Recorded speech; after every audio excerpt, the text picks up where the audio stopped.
Welcome to Everything is Changing. In each episode, we focus on circular economy, ecosystem restoration, energy transformation, sustainable mobility, and water resources. I am Ahmetcan Uzlaşık. Perspective is everything, and everything is changing. My guests today are Amélie Laurent and Preston Aragonès from Bellona Europa. Amélie is a policy advisor on carbon dioxide removal, with experience across international NGOs and a focus on shaping EU carbon removal policy through evidence-based analysis and advocacy. Mark is Bellona's head of carbon accounting, where he works on zero-emission mobility and negative emissions, building on his academic background in climate change and international relations. In our conversation, we discussed their new policy brief, More Than Numbers. We explore why the EU's 2035 and 2040 climate targets should be seen as a North Star for competitiveness and climate resilience, the risks of over-relying on removals and international credits, and why the trajectory to net zero matters as much as the final destination. Welcome, Amélie and Mark. I would like to thank you both for being here. Thank you very much for the invitation. Thank you. Today, we are going to talk about your latest policy brief named More Than Numbers, EU Climate Targets as the North Star for EU's competitiveness and climate resilience. First of all, I would like to start with you, Amélie. The report calls the EU's 2035 and 2040 climate targets as North Star. Why is that metaphor fitting, and what would happen if Europe lost sight of this star? Yes, so as you rightly said, this is a very important moment currently for EU climate policy. We have two ongoing processes, the 2040 climate targets linked to the European climate law amendments, and we also have the 2035 nationally determined contribution, which is a UN process, so also happening for all countries around the world. But this is a very important moment for the EU now, because the EU has set in law that it will become the first climate neutral continent by 2050. So now we have the destination, but we also need the milestones to get there. And we do believe that these processes can, of course, benefit the climate, but also to strengthen the competitiveness of the EU. Well, Amélie just spoke about the vision, but the numbers matter too. Mark, your report warns that a slower trajectory to 2035 could add 1.4 billion tons of CO2 to the atmosphere. Why does timing matter so much, not just the end target? That's a fundamental issue with the ongoing discussions around the NDC for 2035 and the climate target for 2040, where the original idea was to have a linear trajectory between 2030 and 2040, which would set a 2035 trajectory of 72.5% reductions by 2035. This trajectory is the most logical one to take in the absence of a legal process for the intermediary target. It's also somewhat clear how we get from 2030 to 2040, although we advise for a faster trajectory, reducing emissions by 79% by 2035. At the moment, the political discussion is leaning towards a slower trajectory of only 66% reductions by 2035. And as you said, that slower trajectory results in an additional 1.4 billion tons of greenhouse gases being emitted on top of what would otherwise be emitted by the linear trajectory. The reason why this is so important is that by the very nature of CO2, which is the main greenhouse gas that is contributing to global warming, CO2 is a long-lived greenhouse gas, which means that effectively it stays in the atmosphere until it is removed either naturally or with man-made intervention. And therefore, every ton of CO2 that we emit can be understood as staying in the atmosphere. It's a bit more complicated than that because of the carbon cycle, but effectively our emissions accumulate. And that's why the climate law also introduced the concept of a carbon budget, which is something that the European Scientific Advisory Board on Climate Change looked at and recommended a carbon budget, which the proposal overshoots by several billion tons as well. Effectively, the point is that the trajectory with which we reach net zero is as important, if not more important, than the date at which we meet net zero. The cumulative amount of emissions that we have sent to the atmosphere is ultimately the number that matters most, which is why we've been supportive of a more ambitious trajectory towards 2050, which should also mean that if we are more ambitious in reducing our emissions in the short term, it means that we can give ourselves a little bit more breathing room later on. We don't need to reduce our emissions so quickly down to zero. It can be done a bit more slowly as long as the cumulative emissions stay below the threshold under which we can stay below 2 degrees or 1.5 degrees. That's very reasonable.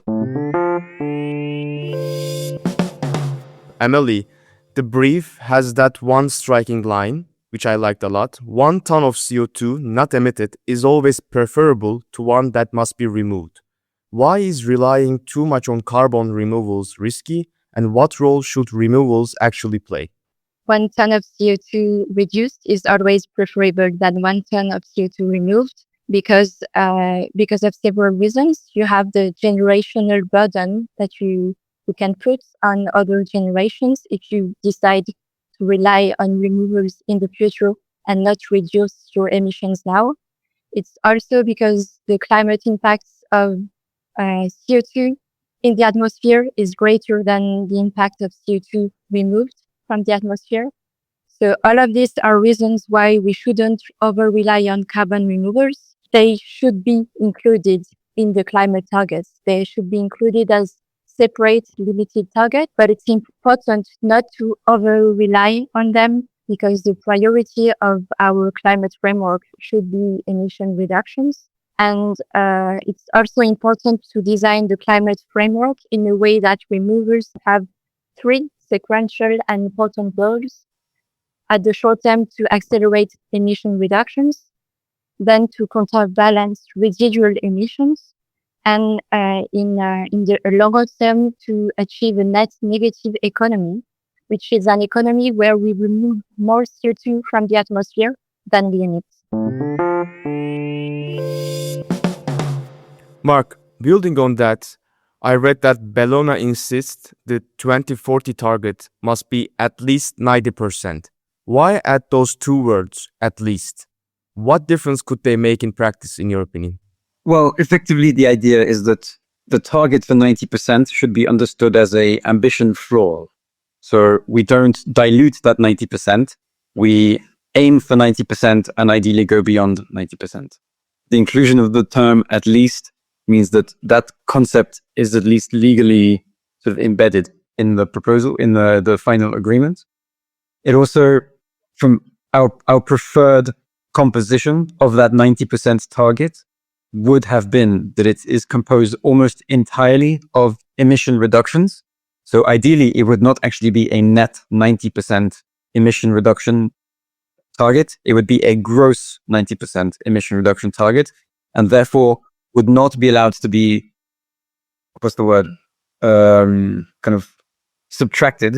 The land sink removals and other permanent removals would not be able to subtract from the emission reduction target itself. So at the moment, what it looks as though the 90% target will be composed of several parts.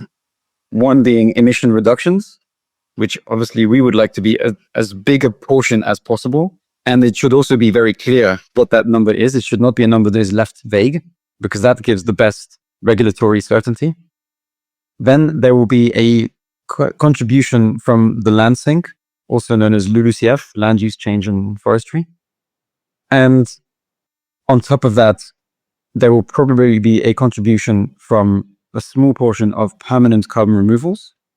And now there is also this new discussion that is a relatively new discussion that has come out since around May, April, when the Germans agreed to have 3% international credits within their own coalition agreement. this is now part of the 90% target discussion as well. And we would obviously like those to go beyond the 90%, not to eat into. Since Mark mentioned Amélie, let's talk land use and forests if you want. Your brief argues that land sinks shouldn't be used as a flexibility tool to offset emissions elsewhere. Why is it dangerous to treat forests and land use as a free pass for other sectors? So the land use, forestry, and land use change sector has a lot of benefits beyond absorbing CO2. They have benefits for cooling, also for biodiversity. So these should also be reasons why they should be enhanced and protected. And this is, as mentioned before, it's important not to over-rely on them because the land use sector faces many threats currently due to climate change or due to harvesting. They are also important reversal risks. So the trees that you can plant, they can burn or they can have specific diseases. So this is why our position is to have a separate pillar for the land use sector, and also this is why the land use sector should not interact with other sectors. We believe that industrial sectors should not have the hypothesis that they can rely on these land sinks. They should be protected. Turning to you, Mark, the report warns about international carbon credits diluting ambition.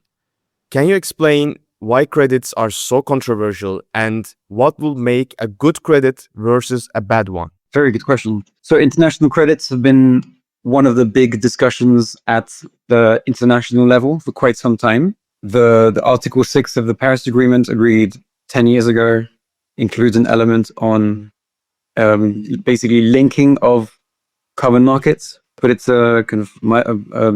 bluntly, and a more centralized, what they're now calling Paris Agreement crediting mechanism. The previous iteration of this mechanism, which was known as the Clean Development Mechanism, basically follows the same concept of being able to generate carbon credits that can then be purchased to achieve some kind of climate claim or climate goal. The Clean Development Mechanism suffered from very poor methodological underlying methodologies, which meant that a lot of the credits that were generated were extremely cheap, but also highly dubious in terms of whether or not they materialized and the extent to which the climate benefited, basically. So exaggerating the amount that might have been reduced compared to what actually happened. This, I think, has led to very justified trauma, I would say, of engaging with international carbon credits. The issue with carbon credits is not confined only to these more regulatory approaches, but also in the context of the voluntary carbon market, where, once again, carbon credits have suffered from several setbacks, from false, misleading, exaggerated carbon credits, extremely cheap, being sold to justify emissions that can very easily be reduced. So there's a whole set of issues with carbon credits. In the context of Article 6, of the Paris Agreement, there are much better methodological underpinnings, but at the same time, the concerns still exist. And a lot of these methodologies are still being drawn up. One of the big concerns that we have is that the climate law is originally framed as being a domestic climate law. The objective is to reach climate neutrality on the European continent. And this was the kind of flagship announcement of the European climate law when it was first agreed about 4 years ago. The Commission was very proud to announce that Europe will be the first climate neutral continent. Now, with the inclusion of international credits, that claim is no longer real, because some of these reductions and some of the removals could occur outside the European continent, and therefore that claim is now watered down, is now reduced, And it also means that we end up with a framework which is a little bit contradictory in the current context, where at the beginning of the year, there was a big discussion about competitiveness. At the end of last year, there was a whole discussion about the Mario Draghi report, and everything was pointing towards we need more European investment to decarbonize European industries. And within this proposal, the ability to purchase international credits means that instead of investing in decarbonizing European industry, there will now be the option to actually spend money on projects outside of Europe that can make Europe look like it's meeting its climate targets on paper, when in reality, what is physically being emitted and removed by Europeans is not matching what we're saying in our own targets. What you said is very important. As a journalist, I got my headline already from you. The European climate neutrality goal is not real anymore. That's very important. Effectively, that is what has happened by opening up the climate law from being a domestic law to being one which can now use international credits. And if you look at the negotiations that are ongoing at the moment, many of the amendments that are supported, especially in the parliament, are adding this word domestic, because they recognize the point that the European climate law is intended to support domestic decarbonization. Any purchase of international credits should go beyond the 90%. And this goes back to the earlier discussion about how we would like the 90% to be composed. And for us, that should be entirely domestic, as much as possible emission reductions, but it should also clearly set out a role for the land sink and another separate role for permanent carbon removals. And then international credits. If a country wants to engage in purchasing those international credits, they can do so, but it should go beyond the 90% climate target. It should not dilute it. Amélie, the proposal also includes sectoral flexibility, letting some sectors underperform if others overperform. Why does Bellona see this as risky, and how could it undermine climate neutrality across the whole economy? Thank you for this question. So indeed, the proposal increased the possibility to have flexibility. So flexibility across sectors, but also flexibility within sectors is discussed. Currently in the climate framework, there are flexibilities, and it's of course important to have the EU industry on board when we talk about climate laws. But it's also important that the structural flexibilities that are in place do not become disincentive for the necessary structural transitions that we need. So towards a sustainable agriculture, to move towards low carbon technologies, and also fossil-free economies. And also, we believe that if there is a sector that overperforms, for example, the power sector, it should ideally serve to raise the overall ambition, because front-load emission reductions are needed. And as mentioned before, we may need some breathing room for residual emissions in the medium term. And also another important point to mention, and it's what we stress with our narrative around the North Stars, is that the flexibility between sectors would undermine the certainty that we need, that investors need, and that business needs to plan for the transition. You guys also argue that climate ambition is tied to Europe's economic strength, which is an interesting topic.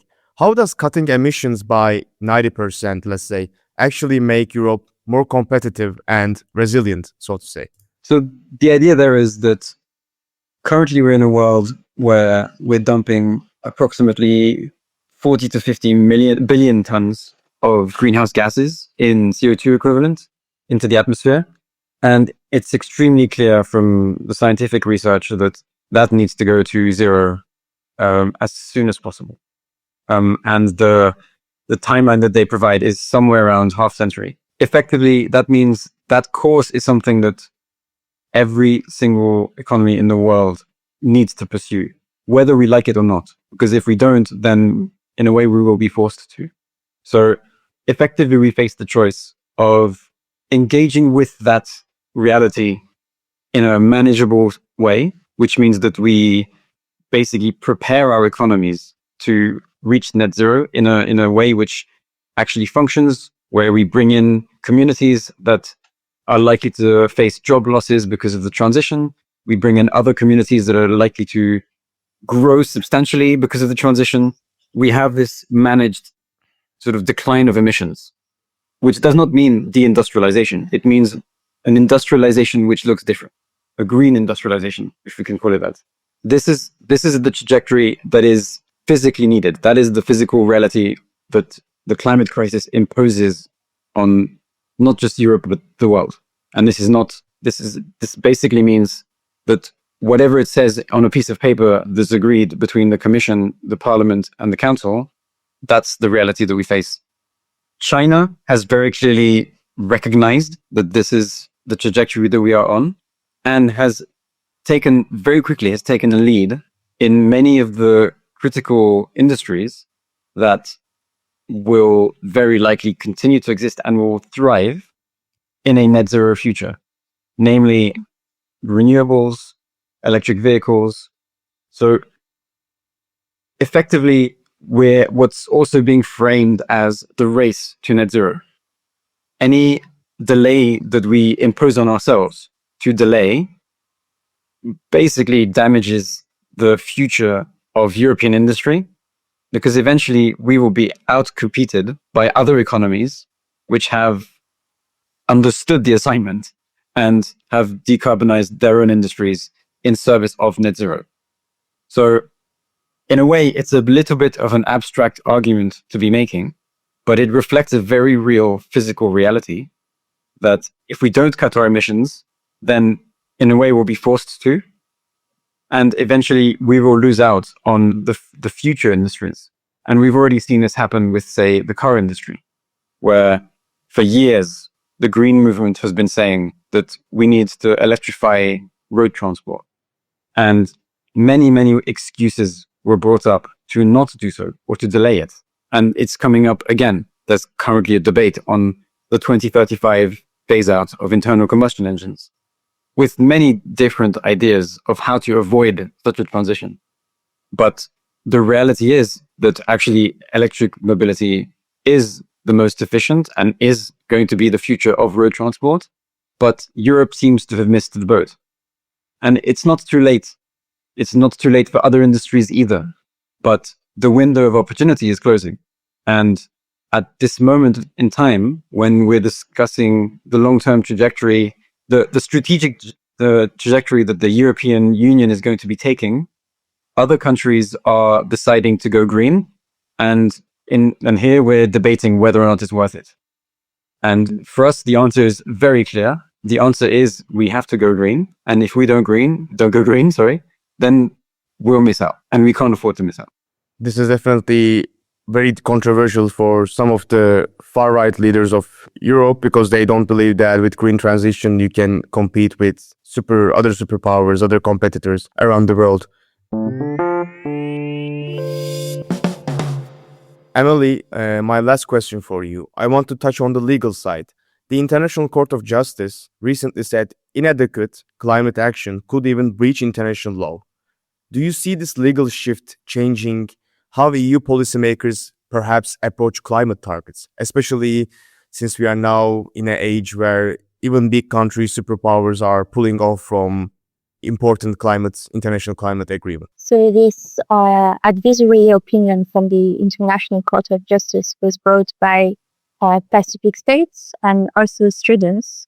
And it's the result of several years of discussions at the International Court of Justice. And basically, it says that if you submit an inadequate NDC, if you basically fail to act on climate, you may breach international law. And this is a critical shift, because now it's not only a failure in terms of policy, it's no longer subjective to fail to act on climate, but it's also a legal imperative and a legal duty as well. Also, I wanted to add also that the costs of inaction are also very important, and you can look at it also from a very macroeconomic perspective. In the Commission, for example, has looked at this issue, and in one of their impact assessments, which is a conservative assessment, they say that by the end of this century, the cost of inaction could be 7% of the EU GDP. And every year that has passed, this would increase even more. And it's not without taking into account also all the tipping points, very important points that we have on it. And my last question, Mark, this is for you. Which city are you based in currently? Brussels. Brussels. Okay, let's say you're having coffee in Avenue Louise, okay?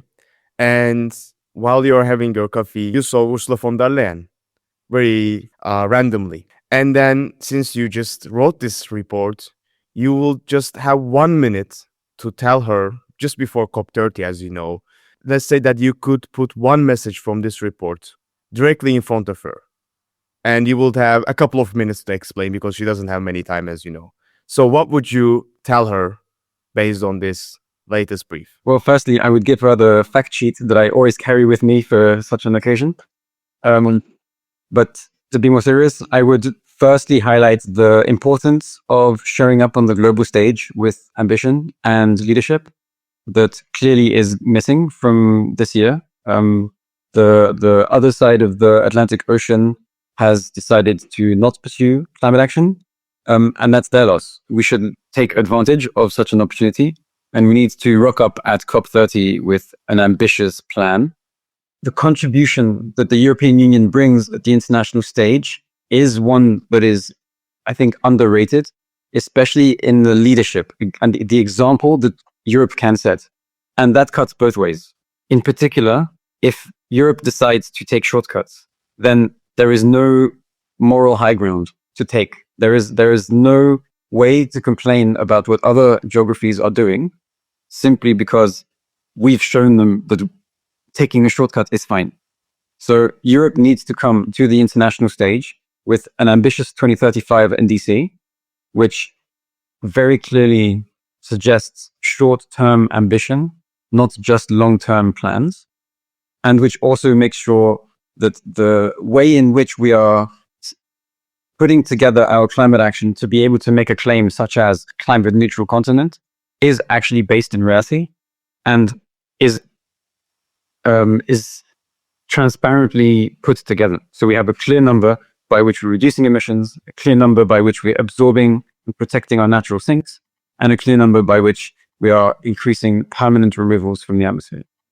So that for me is the main message that the Commission needs to hear, is that we have agency at the international level, and part of it is showing the right way, but also part of it is making sure we don't show the wrong example. That was my conversation with Amélie, Laurent, and Mark Preston. I really appreciated their insights on why ambition in EU climate targets is not only essential for the planet, but also for Europe's competitiveness and credibility on the global stage. If you enjoyed this episode, please follow Everything is Changing on your favorite podcast platform. If you enjoyed this episode, please follow Everything is Changing on your favorite podcast platform and share it with someone interested in the future of European climate policy. Perspective is everything, and everything is changing. See you next time.